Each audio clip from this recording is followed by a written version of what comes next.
Yo les makers, bien sûr. Je suis nul en beatbox, j'en ai jamais fait. Je peux pas être nul, j'en ai jamais fait. Ok, yo les makers, bienvenue dans cette nouvelle vidéo qui aujourd'hui va retracer la création de A à Z d'une figurine 3D. La question revient souvent, combien de temps ça prend pour faire une figurine 3D? Je vais essayer d'y répondre via cette vidéo et je précise que c'est la boîte à Rabio qui m'a inspiré cette vidéo, qui m'a envoyé une superbe bouteille d'1 litre de résine. C'est un auto-entrepreneur, donc c'est un mec qui a son entreprise et qui donc sur le principe de on vend de la figurine 3D, on vend aussi des rabios. Les rabios, qu'est-ce que c'est? On appelle ça aussi des bits. C'est simplement des pièces, quand vous avez acheté des figurines à monter soi-même, et ben souvent il y a des pièces en plus. Et donc via ce site, regardez ce site internet qui est vraiment très bien fait, vous pouvez soit acheter donc des petites pièces, les moindres petites pièces que vous cherchez pour vos figurines, les trucs même qui sont quasiment introuvables aujourd'hui, il peut vous les fournir et vous récupérez aussi, vous avez la possibilité d'acheter de beaux modèles 3D. Les prix sont plutôt pas mal, je trouve qu'il s'en sort bien dans les gammes de prix. Voilà, on a du Warhammer 40 000, Age of Sigmar, on a des rabios de démons, de n'importe quel type de démon, il y a du Blood Bowl, il y a plein de choses, il y a le Showmore, il y a encore plein de choses là où vous pouvez récupérer donc des pièces. Il fait des opérations spéciales où il envoie des cartons surprises, ça je trouve le concept super sympa, c'est-à-dire qu'il y a plein de trucs dedans, vous payez pas cher et vous avez énormément de choses mais vous savez pas ce qu'il y a dedans. Enfin voilà, c'est, je trouve, pour un passionné comme ça qui a réussi à faire de sa passion son métier, faut avoir les balls déjà de le faire.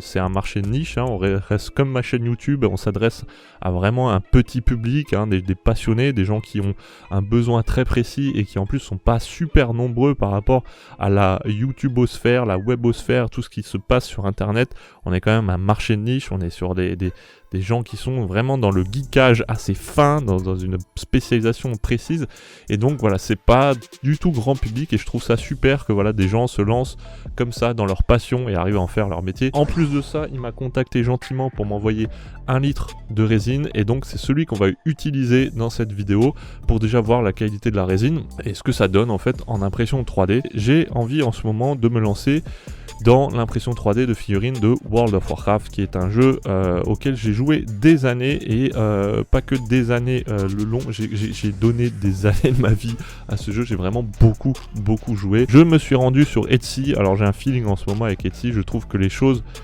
sont nombreuses et qu'on trouve plein de choses de qualité et pas cher. Je sais pas comment se porte le site en termes de popularité, de renommée, bref, je n'ai pas d'avis sur ce site. La seule chose que je sais, c'est que quand je trouve quelque chose, souvent je le trouve sur Etsy, sans vouloir faire de pub, hein, parce que je pense qu'il est assez connu ce site, mais voilà, j'arrive à trouver des belles choses, pas trop chères. Et aujourd'hui, c'est ce modèle de Tyran de Whisperwind, donc Murmevent, qui a attiré mon attention parce que je le trouve beau. Il sort un peu de l'ordinaire de ce qu'on a l'habitude de voir. On ne l'a pas vu, enfin je ne l'ai pas vu sur les groupes ou sur les partages Insta, Facebook, etc. Je ne l'ai pas vu ce modèle-là, donc ce sera peut-être quelque chose que vous aussi vous n'avez pas vu, quelque chose de nouveau. Je pense que je vais me faire une série de figurines World of Warcraft, voilà, par nostalgie, mais aussi parce qu'elles sont vraiment extrêmement jolies. Donc on va voir le procédé, en fait, comment ça marche. Donc là, première chose, trouver une figurine. Donc voilà, on a déjà passé la première étape, vous êtes entré dans le vif du sujet, vous qui commencez ou qui voulez vous perfectionner dans l'impression 3D, déjà trouver un beau modèle. Donc le modèle, je l'ai téléchargé, et ça nous donne ça en gros quand on récupère. On a plein de fichiers 3D, des fichiers STL, stéréolithographie, et donc c'est, on va dire, le format le plus courant dans l'impression 3D. C'est des fichiers qu'il va falloir traiter dans un slicer pour que les imprimantes 3D comprennent comment les imprimer. Il y a 2 logiciels que je vais utiliser là. Premièrement, donc vous voyez qu'on a la base, et la base, c'est généralement l'objet le plus gros. En plus là, elle n'est pas découpée, donc ce qui est plutôt une bonne chose, mais on a des fois des bases qui sont en plusieurs morceaux, mais là en l'occurrence c'est pas le cas. Donc je vais l'imprimer en FDM, et il faut savoir qu'en FDM, je n'ai pas non plus... Ah, il me l'ouvre avec Cura 4, j'aimerais bien qu'il l'ouvre avec Cura 5.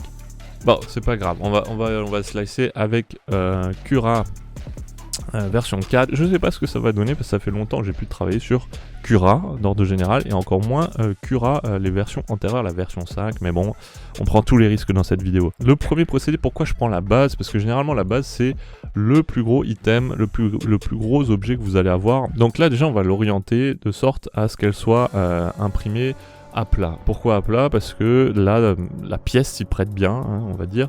Ça imprime de base en haut, hein, sur une imprimante FDM. Là, j'ai envie de maximiser la taille que je vais avoir sur cette figurine-là. Donc, ce que j'ai fait, je vous le montre après, j'ai déjà commencé à regarder quelles sont les plus grosses pièces qui composent la figurine et si elles rentrent dans le volume d'impression de mon imprimante résine, qui est bien sûr beaucoup plus petit que le volume d'impression de mon imprimante FDM. Et j'en suis arrivé à la conclusion que je pouvais monter à 190%, qui est quasiment le double de la taille, pour sortir les pièces dans mon imprimante résine. Alors, je peux faire plus grand. Voilà, on peut toujours faire plus grand, c'est-à-dire que je dis 190% parce que moi je préassemble logiciellement les pièces. Ça fait moins de post-traitement, moins de travail par la suite. C'est plus beau, ça me permet d'avoir aucune jonction entre mes pièces. Je peux imprimer plus grand. C'est-à-dire que là, si je prends ma base et que je fais une échelle à... je sais pas, on va regarder. Donc là, je snap le scaling pour que ça reste les proportions. Je pourrais monter quasiment, voilà, on va dire à 250... Ouais, on va mettre 230%. Je pourrais monter à 230%, qui est plus du double en fait de la figurine. Mais si je slice, là j'en ai pour genre 15 jours d'impression. Alors sachant que j'ai un profil dans Cura que j'ai custom, donc c'est un profil pour essayer d'avoir la plus belle impression possible. Donc ça prend beaucoup plus de temps, il y a beaucoup plus de paramètres à prendre en compte. Ça imprimera de manière plus longue et plus fine qu'un standard. Pour avoir fait le test, je sais qu'en 190%, donc ça donnera ça à peu près, si je la place à 190%, je crois que j'en ai déjà pour 6 jours d'impression. Donc 6 jours d'impression, ça veut dire que il faut que ça se passe bien pendant 6 jours. Si jamais j'ai loupé un paramètre, si jamais il y a un truc qui va pas dans mon paramétrage, dans mon slicing, il faut comprendre que si ça vient au bout de 4 jours, et moi j'aurais perdu 4 jours d'impression. Non seulement la matière, en plus le temps. Bon, là, en ayant préassemblé le haut du corps de ma figurine et le bas du corps de ma figurine, plus les pièces encore à côté, elle rentre à 190%. Donc on va partir sur cette base-là, en termes de size, de taille, pour mes objets. Donc, très simple en fait, dans Cura, on va importer l'objet qu'on veut slicer, donc qu'on veut convertir pour que son imprimante comprenne le format et l'imprime correctement. Et on va lui attribuer donc un paramétrage. Donc ce qui serait bien, c'est que, hop, voilà, elle se mette, je vérifie qu'elle est bien à plat, normalement j'ai fait en sorte oui. Et donc là je vais la slicer. Donc la slicer, ça prend un certain temps parce que là il va calculer le chemin que l'imprimante 3D va faire pour imprimer couche après couche. Donc ça prend un petit temps de chargement que normalement je comble avec des parties de Magic Arena. Ah ok, ça a slicé. Donc voilà, c'est un exemple de ce que je disais avant. Ici, juste pour la base, on en a pour presque 7 jours. Hein. 649 grammes, donc quasiment... 700 grammes, donc quasiment une bobine en fait. Donc ça c'était pour la première étape, la base c'est bon. Pour la deuxième étape, on va ouvrir MeshLab. Donc dans MeshLab, on va préassembler logiciellement plusieurs parties. Et donc comme je vous le disais, par rapport au volume d'impression de mon imprimante, je sais que à 190%, je rentre en gros le torse, le bas de la figurine, et il y aura les armes à sortir à côté. Donc MeshLab, préassemblage logiciel. Donc on va prendre par exemple toutes les parties du haut du corps. Donc waist, non, un bras, pas de jambes, torso. Normalement on a tout. Tac. Donc je glisse tout dans MeshLab. Voilà, on a les cheveux. Et donc MeshLab va repositionner dans l'espace les pièces qui ont été découpées par le modeler 3D. Voilà, il manque plus que le visage. Et donc on va tout simplement combiner toutes ces pièces pour n'en faire qu'une seule. Voilà ce que ça donne. Donc sur la droite, là en haut dans l'écran, vous avez donc tout ce qui est les différentes pièces.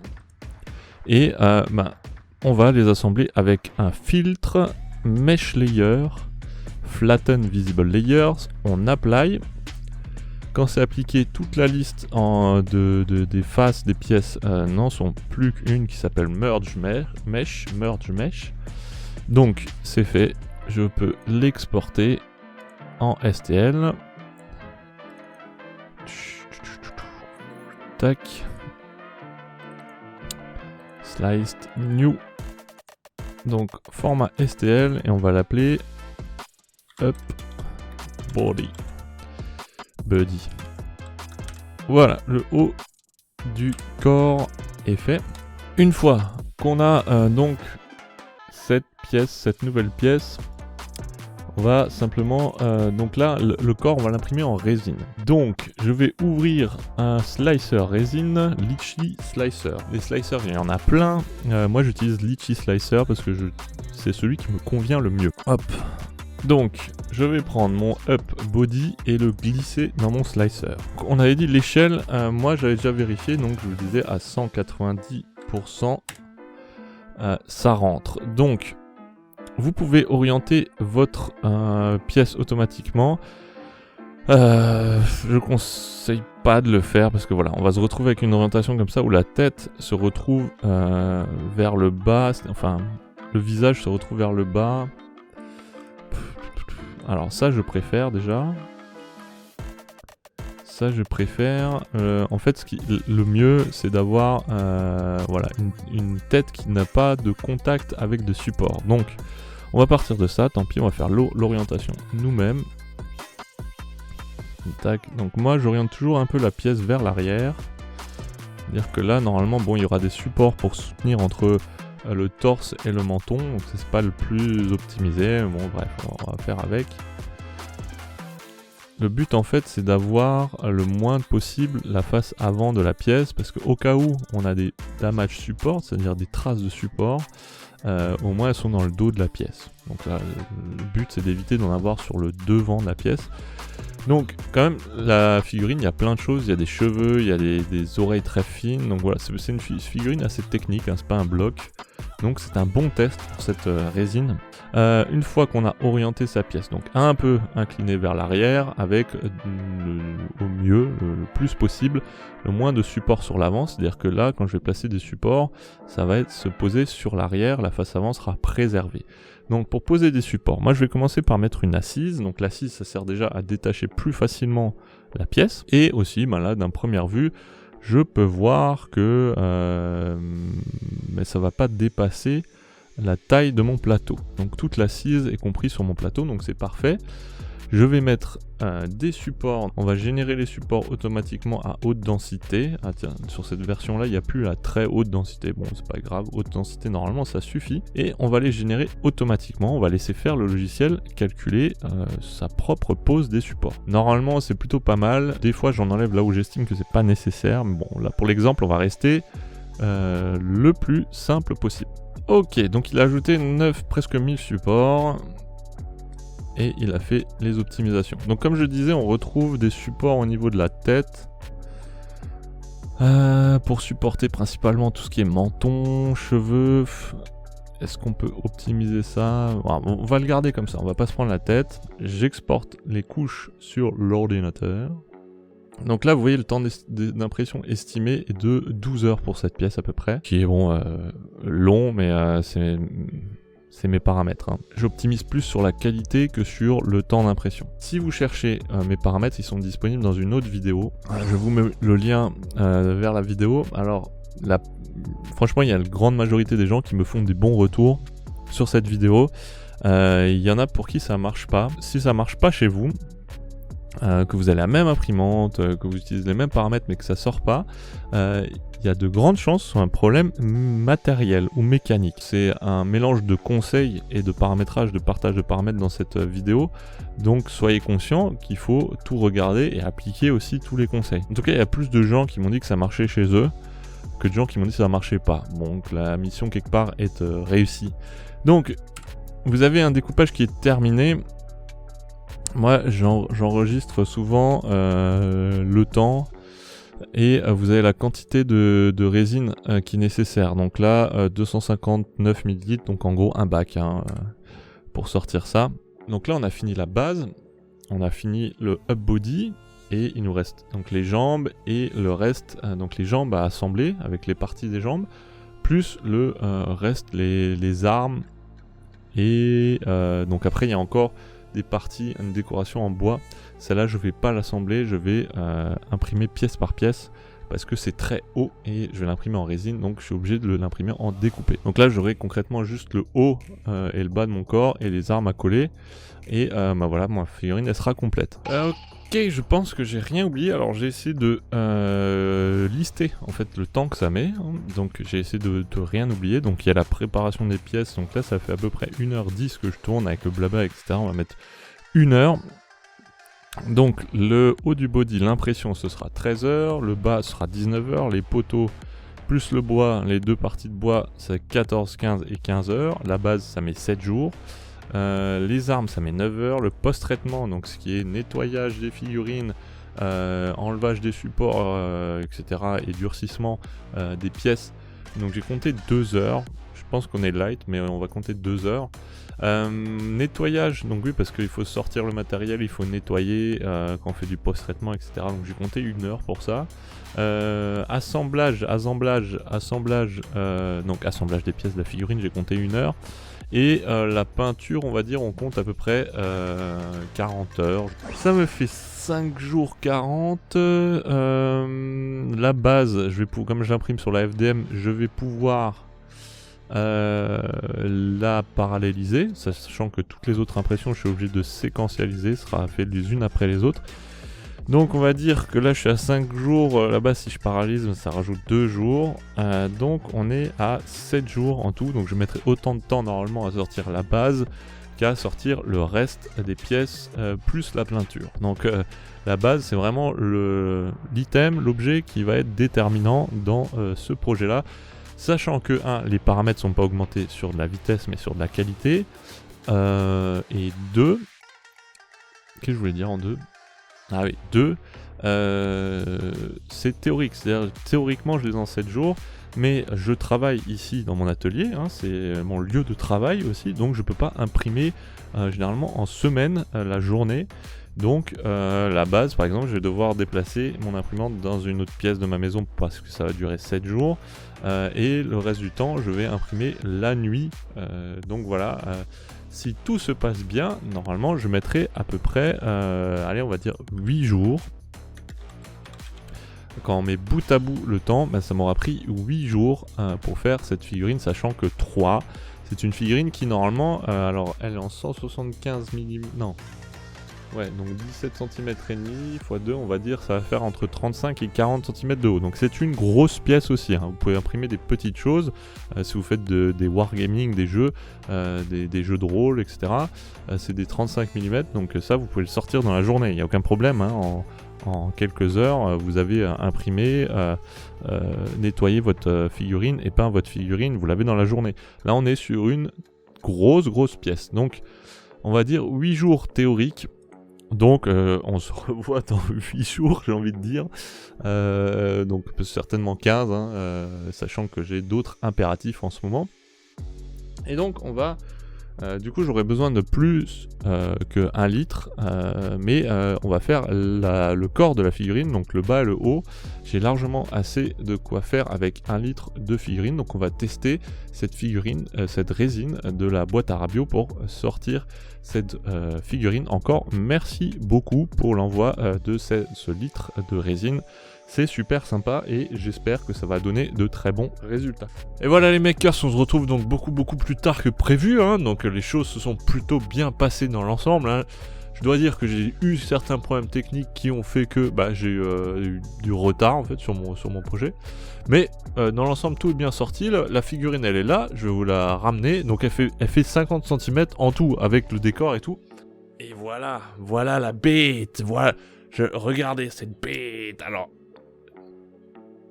J'arrive pas, je pourrais pas la cadrer complètement, il faut que je m'éloigne, enfin... Bon, en tout cas, la qualité est vraiment top. Je suis vraiment content de cette figurine au niveau de qualité et taille. Donc ouais, 50 cm de la base jusque là en haut. Donc c'est vraiment un gros monstre et va y avoir un peu de peinture à faire là-dessus. Donc pour finir la vidéo, on va simplement voir les dernières étapes qui m'ont permis en fait d'arriver à du logiciel en fait au print et au montage. Le temps de peinture, je vais pas le faire ici parce que la vidéo est déjà beaucoup trop longue et de toute façon ça dépend de votre niveau de peinture, du temps que vous avez envie d'investir là-dedans, de la vitesse à laquelle vous peignez, etc. Donc le temps de peinture, bah voilà, faudra considérer, moi je mets 40 heures, donc on va rajouter 2 jours au temps total. On va voir juste comment j'ai sorti les pièces. Alors, le haut du corps qu'on avait slicé ensemble, qu'on avait assemblé et slicé ensemble, vous voyez qu'il est bien sorti. Par contre, il y a un truc que j'avais jamais eu avant et c'est nouveau, c'est sorti sur à peu près toutes les pièces.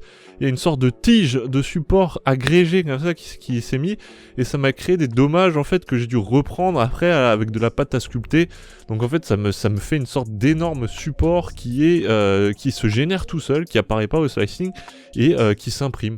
Donc voilà, ça m'a fait quand je l'ai retiré, forcément ça a fait des petits dégâts, mais voilà, avec du milliput, un peu de pâte à sculpter, j'ai repris ça par la suite. Donc ça m'a juste fait un petit peu plus de temps, on va dire, de post-traitement, enfin de traitement au montage pour récupérer ça. Ensuite, on a le bas, en fait, donc la robe, tout ce qu'on pense, la robe, les hanches, les jambes. J'ai pas imprimé le bout des jambes, je les ai imprimés à part. Là, encore une fois, je sais pas si c'est le modèle qui a un souci ou quoi, mais j'ai dû reprendre, je montrerai après, j'ai dû reprendre un petit peu les jambes parce que, en fait, elles ne glissaient pas à l'intérieur. Il y a, donc là c'était 16 heures et 16 heures pour le haut et pour le bas du corps. Il y a les armes qui sont sorties, donc toujours avec cette magnifique tige de support je sais pas d'où elle vient, mais bon voilà, ça m'a fait du dégât sur la main, donc j'ai dû resculpter la main. Donc là je crois qu'on a pour une quinzaine d'heures aussi. On a les pieds en fait, donc un pied qui est mal sorti au premier coup que j'ai dû refaire, donc on est sur 7 heures, à laquelle tu rajoutes aussi 7 heures, hein, du coup comme j'ai dû refaire un des deux pieds. On a une partie de la déco, donc le bois qui est derrière, donc je crois que c'était aussi 15 heures ça. On a les poteaux, donc ça c'était pareil, c'était de l'ordre de 15 heures à peu près. Donc les slicers ils sont toujours un petit peu optimistes, hein, c'est-à-dire qu'ils pour moi ça prend toujours un petit peu plus de temps au print que au temps annoncé par le slicer. Et le haut en fait de la déco en bois, voilà, tout est bien sorti, je suis vraiment content. Il y a juste sur certaines pièces cette étrangeté de sorte de support agrégé qui m'a embêté et mais bon, j'ai repris ça à la peinture et forcément pour finir la base qui était en FDM, hein, donc sur la FDM en PLA qui est pas imprimé en résine, qui est vraiment super bien sorti. Donc il y a une phase aussi de post-traitement, alors comment on appelle ça encore? Ah ouais, d'après, voilà. Donc une sorte de mastic qu'on va appliquer à la bombe. En fait ça va juste combler certains trous, donc l'aspect un peu qu'on connaît avec les stries sur le PLA, et aussi faire en sorte que la peinture accroche. Donc ça c'est essentiel quand vous avez des pièces en PLA, faites ce traitement en fait avec du mastic. Donc là vous avez la marque. Je vous mets tous les liens en description de ce que j'utilise. Les liens aussi vers la boîte à Rabio, enfin tous les liens sont en description les gars, n'hésitez pas à aller voir si vous voulez du matos ou des infos par rapport à ce qu'on a vu dans la vidéo là, vous avez tout en description. Donc voilà, il faut pas hésiter sur le mastic. Moi je mets 2 couches, il y a toujours un temps de séchage, donc moi je mets 24 heures de séchage, hein. Je le fais un jour, je laisse dehors la pièce et je regarde le lendemain en fait. Donc il faut rajouter ça au temps en fait, hein, que ça va vous prendre de faire la figurine. Je reprends donc des parties que je vais poncer, que je vais un peu travailler. Il y a toute la partie resculpture que normalement on n'a pas à faire, mais là j'ai dû faire parce que j'ai eu des problèmes avec ce gros support qui se générait tout seul. Donc il y a des parties que j'ai comblées aussi où il y a des petits espaces entre le haut et le bas du corps. Donc voilà, il y a plein de choses qu'on doit faire en fait pour avoir une vraie belle figurine. Donc là ça m'a fait un petit peu plus de travail supplémentaire. Et on arrive à la partie bombe, donc sous-couche de peinture, donc d'abord en noir, donc c'est pareil, vous faites ça dehors. Moi je laisse sécher vraiment longtemps, il préconise un quart d'heure et moi je laisse genre 1 heure voilà, sécher pour être sûr. Et il y a une dernière partie donc qui est l'assemblage total, c'est-à-dire que j'ai d'abord assemblé la figurine, le haut du corps, le bas du corps, les armes et à côté la base et la déco de la base. Et après j'ai monté la figurine dessus, donc dans les encoches qui sont prévues à cet effet. Et parce que j'avais un petit peu peur et je pense que j'ai bien fait. J'ai rajouté du milliput en fait, de la pâte au niveau des pieds que j'ai aussi comblé, on va dire. J'ai fait des petites encoches de milliput auxquelles j'ai mis dans lesquelles j'ai mis de la colle en fait, pour que vraiment toutes les surfaces d'accroche au niveau des pieds, parce que elle est pas prévue pour être imprimée aussi grosse cette figurine. Donc ça fait beaucoup de poids sur les jambes et sur les pieds qui sont finalement une toute petite surface. Donc j'ai préféré mettre de la pâte pour un peu combler, pour un peu mastiquer. Et donc j'ai repassé un coup de sous-couche noire dessus pour pas que ça se voit. Et finalement on arrive à la bombe blanche, donc le zénithal, c'est là où je commence à faire du pré-shading. Donc tout ça j'en parle dans une vidéo aussi, le pré-shading, préparer la peinture. Donc ça permet de générer des ombres à la bombe. Et vous voyez, en fait je fais la bombe, je la place, on va dire, j'ai ma figurine et je vais venir très haut avec ma bombe et bomber comme ça, hein, pour que ce soit juste les parties hautes qui soient bombées, et quand on regarde par en dessous de la figurine, on voit encore en fait le noir, la sous-couche noire, donc vraiment une impression que la lumière vient d'en haut. Donc toujours avoir ce mouvement en fait où votre figurine est là et vous bombez comme ça, jamais comme ça, d'accord, toujours comme ça vers le haut. Comme ça, vous avez ces ombres en fait qui apparaissent. Et on arrive à un superbe résultat final. Franchement, je suis super content de cette figurine. Elle est vraiment bien sortie malgré quelques petits problèmes techniques, problèmes matériels aussi sur mon imprimante, parce que j'ai un FEP qui a lâché en tout début de projet, donc j'ai dû le changer. Voilà, j'ai eu quelques petits soucis. Ce support qui génère tout seul, que j'ai énorme, mais que je sais pas pourquoi, et pas sur toutes les pièces. Donc si vous avez une réponse par rapport à ça, je suis très intéressé d'avoir vos commentaires pour m'expliquer pourquoi. Alors est-ce que c'est mon écran qui a un défaut maintenant? Je sais pas du tout, mais en tout cas voilà, j'ai eu quelques petits soucis, j'ai mis beaucoup de temps parce que finalement j'ai pas enchaîné les prints les uns après les autres, j'ai pris mon temps en fait, j'avais d'autres choses à faire en peinture notamment, donc voilà, je me suis attelé à d'autres projets que j'ai pas filmé parce que c'est du Warhammer, c'est pour moi, c'est pour jouer avec des potes, mais il y aura des tutos qui viendront par rapport à ça, sur du travail que je fais sur mes Warhammer. Donc voilà, je suis super content de cette figurine, elle est super belle, j'ai hâte de la peindre, même si elle rejoint la liste des choses à peindre. Je prévois, j'ai largement de quoi faire en stock en peinture pour m'occuper quand il y aura plus de courant et que ce sera l'apocalypse. Donc c'est tout pour moi pour cette vidéo. J'espère que ça aura permis à plein de gens de découvrir en fait ce processus de création, que ça vous donnera envie, en fait ça vous donnera les informations nécessaires pour vous mettre le pied à l'étrier. C'est une overview, c'est vraiment une vue haut niveau de ce qu'on a à faire. Moi je donne plein de détails dans plein de tutos que vous retrouvez sur ma chaîne, qui sont titrés voilà, par thématique, etc. Il y a des liens que j'ai mis dans cette vidéo là, donc n'hésitez pas à aller voir toutes mes vidéos si vous voulez voir du détail sur ce qu'on a vu dans cette vidéo. Il y a peut-être des gens aussi qui ont l'habitude de faire de l'impression 3D, qui connaissent pas Meshlab et qui peuvent le découvrir via cette vidéo, et qui découvriront la chaîne avec d'autres tutos, des trucs qui sont beaucoup plus pointus que ça, que cette découverte là, on va dire, sur répondre à la question combien de temps ça prend de faire une figurine. Et donc là je vais faire l'addition du temps que ça m'a pris. Donc moi concrètement ça m'a pris, si on ramène bout à bout, comme si j'avais travaillé bout à bout, c'est comme si j'avais travaillé plus 5 jours, c'est comme si j'avais travaillé 9 jours et demi non-stop, c'est-à-dire jour et nuit, hein, d'accord. Donc 9 jours et demi de travail, donc je pense que ça m'a pris à peu près 3 semaines par rapport au temps voire 3 semaines par rapport au temps de disponibilité quand je travaille pas, la vie de famille, les visites, etc. J'utilise des imprimantes qui sont milieu de gamme, on va dire, qui ont une large surface, hein. On n'est pas sur une entrée de gamme pour la FDM, donc on est sur du 30 par 30.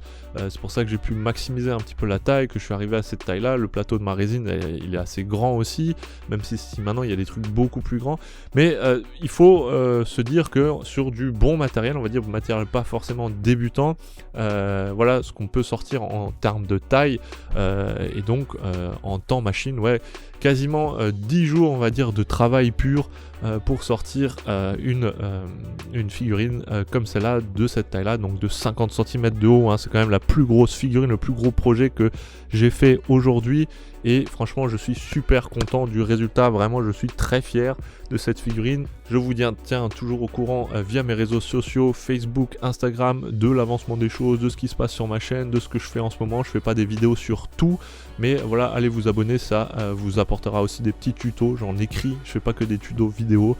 Et voilà, c'est tout pour aujourd'hui. Je suis très content d'avoir fait ce projet-là. Merci encore à la boîte à Rabio pour avoir eu l'occasion de tester cette résine. D'ailleurs, je donne mon avis là-dessus. C'est vrai que à la base, je devais tester sa résine et franchement, j'ai été agréablement surpris. Déjà, je peux dire, comme j'ai eu besoin de plus de résine, qu'elle se mélange très bien avec les autres résines. Les résines, moi j'utilise de la Elegoo, de la Anycubic habituellement. Et voilà, et j'ai toujours un a priori sur le mélangeage de résine. Et là, j'avais encore un fond de bac de résine de la boîte à Rabio. J'ai mélangé, il n'y a aucun souci. Ce que je peux dire, c'est entre guillemets, il n'y a rien à dire. Elle est vraiment nickel. La définition est parfaite. Le comportement est parfait. Tout se comporte, on va dire, comme une résine haut de gamme. Il n'y a aucun souci. L'avantage que j'ai vu sur celle-ci, c'est que il y a, au niveau de la tolérance, comment dire, des fois, en fait, la polymérisation de la résine, elle prend un petit peu de volume et on ajoute des tolérances pour que les pièces s'insèrent bien, parce que ça a tendance à gonfler puisque l'UV traverse en fait la résine. Et du coup, celle-ci est vraiment bien opaque et ça garde complètement les dimensions de votre objet. Donc à ce niveau-là, j'ai vu des résines haut de gamme, enfin pas entrée de gamme, qui avaient ce désavantage-là, alors que celle-ci, elle rencontre pas le problème. Et pour ça, franchement, c'est un bon investissement. Acheter français aussi, c'est l'intérêt. Acheter français, soutenir un auto-entrepreneur. Donc j'espère que ça vous a plu, que ça vous a fait découvrir aussi un auto-entrepreneur français passionné de l'impression 3D qui a sa boîte là-dedans et qui crée de la résine, qui vend de la résine. Donc rien que pour ça, je pense que ça valait le coup de faire cette vidéo. Et voilà, moi, il me reste plus qu'à vous dire à bientôt, à la prochaine vidéo. Ciao les makers!